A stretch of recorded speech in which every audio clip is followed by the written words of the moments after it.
Nova is one of the few hardcore gaming series to have a truly long-lasting run on the mobile landscape. The series has long demonstrated the power of mobile hardware, offering a true Halo-esque experience on the go.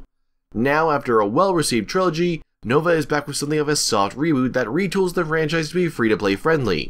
So, what does that mean for Nova? Well, apparently it means a lot of what made the series fun must be thrown out the window for a mountain of displeasing freemium elements. Okay then. You know, I was actually looking forward to digging into Nova Legacy, and after spending time with it, I could not uninstall it fast enough. What was once an impressively tight, competent mobile first-person shooter is now one of the most banal, broken experiences I've ever seen. Even some of the most basic elements of an FPS are just subpar here. Enemies shoot into objects in front of them without hesitation. Grenades apparently don't always have to follow Newtonian physics. And you can only gain more of them by completing missions. You can't pick up more grenades in a level. Seriously, I can't make this up. You have to craft weapons between missions, most of which only run between 3 to 5 minutes. There's an energy bar system for everything that isn't multiplayer. And when you can connect to multiplayer, you'll both face lag from the inputs and from the lackluster netcode. Map sizes are a fraction of what they used to be. Sprinting is always on now, so you're always running headfirst into anything you're looking at. You can't even aim down your gun sights, use your old electric shock attack, or even jump. It's almost like someone focused entirely on the freemium elements that pervade almost every angle of the game, rather than ensuring the final product was good. In addition to needing energy charges to play any of the single-player content, you have to unlock materials, and all your weapons require upgrades to remain effective.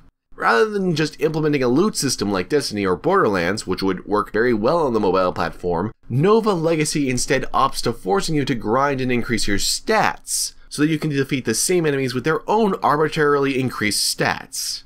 The multiplayer doesn't include any of these elements that I could find, save for your weapon unlocks carrying over. Instead, the multiplayer is just mediocre because it uses design philosophy not relied upon since around 2009. There are 3 classes to choose from, although I feel that's a bit of a stretch considering all they do is alter 1 to 2 perks you have on hand. When I opted to join multiplayer, I was just plopped straight into a basic free-for-all deathmatch, and that's when the aforementioned terrible netcode got in the way. When first getting started, my opponents were teleporting around me, and that's not a mechanic, that's not a gameplay idea, that's just how bad it was. And even after the match got underway, we all kept walking through each other, desperately trying to actually score kills.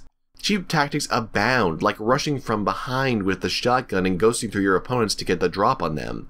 Nothing genuinely skill-oriented, and in a better shooter, such tactics wouldn't be so easy to abuse. But not Nova Legacy! Here, the bare minimum is good enough for fans of the franchise and newcomers alike.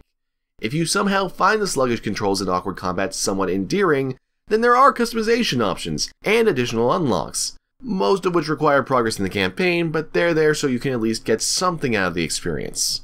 However, bear in mind that you're limited to solely playing free-for-all deathmatch against up to 6 players. But hey, it's not like people would expect something beyond what the 90s could offer. Even in the visual department, Nova Legacy looks worse than its predecessor and had several frame rate drops in scenes that wouldn't be considered intense for the Quake engine to render. The soundtrack is equally unremarkable, and there's no real voice acting to speak of. The sound design for the weapons is as lifeless as the animations, and really at this point I'm just giving you more reasons than you need to never touch this game. With the mobile market supporting a strong stable of alternatives, including previous entries in the same series this game is based on, and competition that is also released by its developer, why would you play this one? In fact, that's my big question. Why did Gameloft see fit to release Nova Legacy in such a, dare I say it, unfinished state? That's a question I fear we'll never get the answer to.